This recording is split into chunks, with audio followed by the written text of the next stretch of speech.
दिनांक 9 मे 2025 रोजी फिर्यादी हे दुपारी त्यांची रिक्षा घेऊन घरी जात असताना धनंजय भोसले व त्याचे 2 अनोळखी साथीदार यांनी मिळून फिर्यादी यांची रिक्षा रस्त्यामध्ये थांबवून त्यांना लाथाबुक्क्यांनी मारहाण करून जखमी केलं।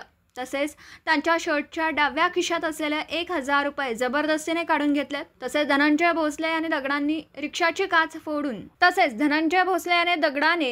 काच फोडून रिक्षाचं नुकसान केलं असल्याबाबत सांगली शहर पोलीस ठाण्यात वरील प्रमाणे गुन्हा नोंद करण्यात आला। सदर गुन्ह्याच्या अनुषंगाने वरिष्ठांनी स्थानिक गुन्हे अन्वेषण शाखेत सदर गुन्ह्यातील आरोपीचा शोध घेण्याबाबत आदेश दिले होते। सदर आदेशाप्रमाणे पोलीस निरीक्षक सतीश शिंदे, स्थानिक गुन्हे अन्वेषण शाखा यांनी स्थानिक गुन्हे अन्वेषण शाखेकडील सहाय्यक पोलीस निरीक्षक जयदीप कळेकर व स्टाफ यांचा एक पथक तयार करून सदर गुन्ह्यातील आरोपी यांचा शोध घेऊन त्यांना ताब्यात घेण्याबाबत सूचना दिल्या। त्या अनुषंगाने सहाय्यक पोलीस निरीक्षक जयदीप कळेकर यांच्या पथकामधील पोलीस हवालदार संदीप पाटील व पोलीस शिपाई संकेत कानडे यांना त्यांच्या बातमीदाराकडून बातमी मिळाली। सदर गुन्ह्यातील पाहिजे आरोपी धनंजय भोसले हा सांगली कृष्णा नदीवर असलेल्या बंधाऱ्यावर येणार आहे। नमूद पथकाने मिळालेल्या बातमीप्रमाणे सांगली कृष्णा नदीच्या बंधाऱ्यावर जाऊन पाहिलं असता एक इसम बंधाऱ्यावर उभा असलेला दिसला।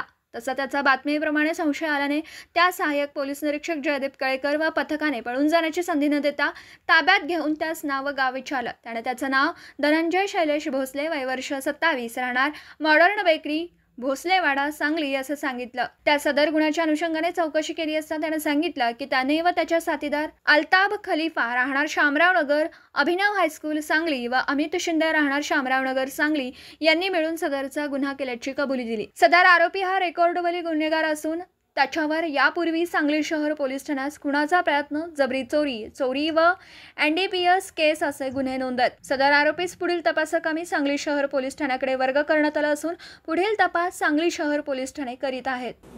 दिवसभरातील घडामोडींचा आढावा घेण्यासाठी पाहत रहा N24 मराठी न्यूज चॅनल।